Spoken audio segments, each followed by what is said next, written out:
Okay, in this lesson we're going to look at regenerating urban places. There are two learning objectives there for you. The first one, we are looking at how urban places rebrand themselves, and we're going to look at the role played by local government in attracting investment in the cities. The image is a nice image of the Titan crane on the Clyde Bank in Glasgow that used to be used in shipbuilding but is now no longer in use, and they have turned that into a visitor attraction. We'll come back later to Glasgow. In this lesson we're going to look at two cities in particular, one of which is Glasgow and the other one is Plymouth. But I want to start with this picture, lovely image of the old dockyard cranes in London Docklands. So again, same with the Titan crane, they have no specific function anymore, well, apart from being used for mobile phone masts, but they're no longer Dockland cranes. But they do serve as a reminder of the industrial heritage of London. So they really have become part of the brand, the Docklands brand.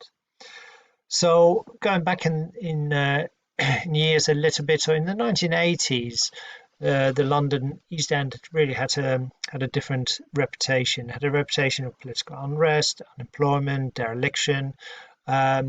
Also, it had a very strong Labour voting working class population that often protested against Thatcher's Conservative government and their regeneration proposals. Now, local people wanted to have regeneration. They were keen on regeneration, but they wanted to have more of a community regeneration process whereby the focus was going to be much more on better housing and employment.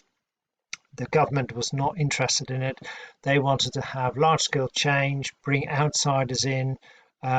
So apart from the Tory government having a different view on regeneration, they also were not really keen to engage with the councils because they were Labour run. So obviously at the moment East London has a completely different image now than what it was before. So one of the reasons that the image has changed so much is, as you can see the two bullet points, is branding and gentrification that has happened as a result of regeneration, but also because there's been an embracing of the area's past character. So at the moment East London is much more ethnically diverse, has a fast growing economy. We know they hosted the Olympic and Paralympic Games in 2012, which were very successful. But London definitely sort of celebrates its industrial heritage and doesn't demolish it as such. And it's similar to other cities in the UK. So nowadays, what they're looking at, sort of old industrial buildings, canal riverside locations, they can be regenerated. So helping inner city environments become much more desirable places to live and work. In London, for example, Battersea Power Station is a prime example as well, where that is taking place. So there's different ways of rebranding former industrial sites. This table gives a good overview of that. So you really have to think about sort of what it says here on the left hand side, so three types of relic features. So one of them is a city's industrial past. This can be rebranded as sort of industrial heritage environments that can be celebrated, and there's some examples in the UK for you there. Another relic feature is sort of derelict land and docks. For example, the London Docklands, good example, of course. These provide excellent brownfield sites for rebuilding and expansion of office space, waterside locations, etc. Old factories and warehouses can also be used. Remember when we went to London Docklands, where the London Museum is based, where we visited, those are old warehouses, so they can turn them into new build apartments, bars, restaurants, shopping centres, etc. But let's start in Glasgow. So But the London docklands were really about trade, but the docks in Glasgow were all about shipbuilding.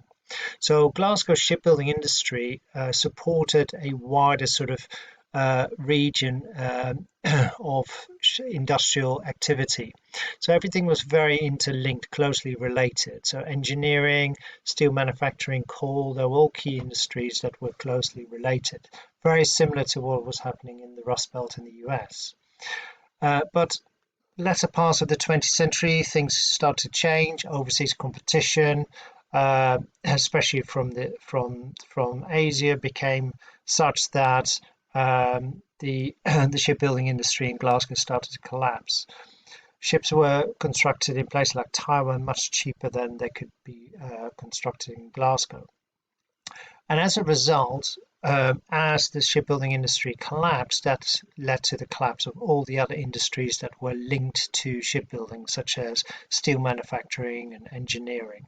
So we know this. We call this the domino effect. So one major industry collapses, and that results in the collapse of all the other industries as well. So now by 2015, that's a few years back, still only about 3 shipyards remained building warships and car ferries.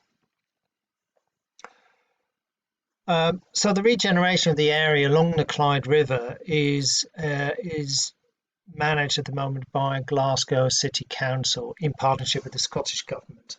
So these are the main players in the regeneration process.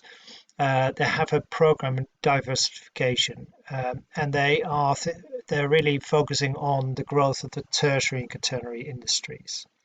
So first of all, the arts, culture, sport, and tourism sector is very important. So the aim is really to make Glasgow a leading destination for tourists, and they do this with a brand called Glasgow Scotland with Style. Try to get tourism in. That obviously results in lots of employment opportunities in hotels, bars, restaurants, etc. And that obviously causes the multiplier effect you're familiar with. Now, Glasgow was also the European Capital of Culture in 1990, hosted the Commonwealth Games in 2014. So these kind of events were really important to show the city in a different light to people, attracting visitors. Then in addition to that, lots of developments have taken place apart from the Titan Crane visitor attraction. We saw the first slide, things like art galleries and museums, exhibition conference center, science center. These are all sort of developments that have helped to attract visitors to Glasgow. But as more visitors come in, it's also important to ensure that the people living in Glasgow or moving to Glasgow have opportunities for better residential sites as well. So residential development has also been a very important part of regeneration. So investment from private property developers have been encouraged here to build homes and shops and restaurants along the Clyde River.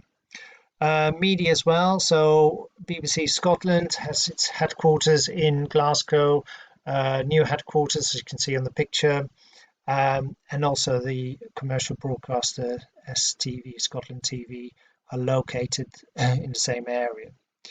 Obviously that creates lots of new jobs, and again the multiplier effect happens there as well.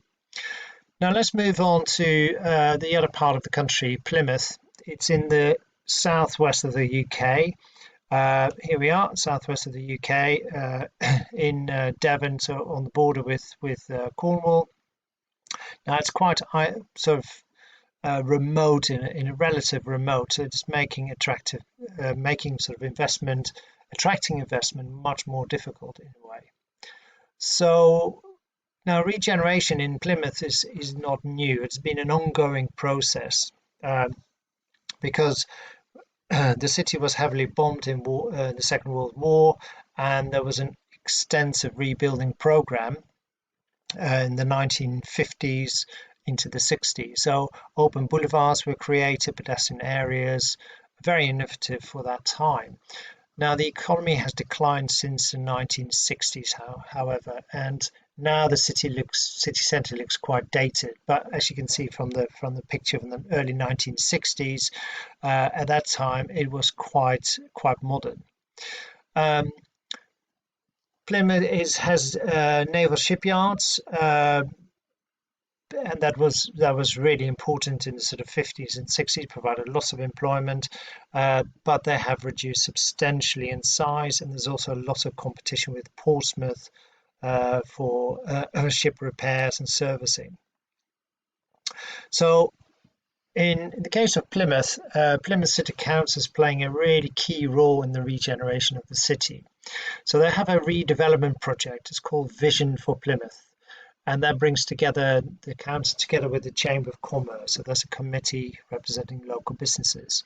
So they have several regeneration projects ongoing or have taken place already. The first one is Drake Circus. It's a new shopping complex in the city centre, and it's what we know as retail-led regenerations over here.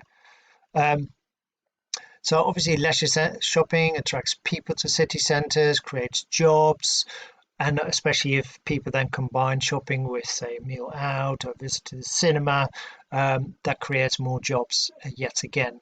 But not everyone thinks that's the best way forward, because obviously that's great for Drake Circus, but it has a negative impact on businesses in other parts of the city. So here you are, where Drake Circus is located in the city of Portsmouth.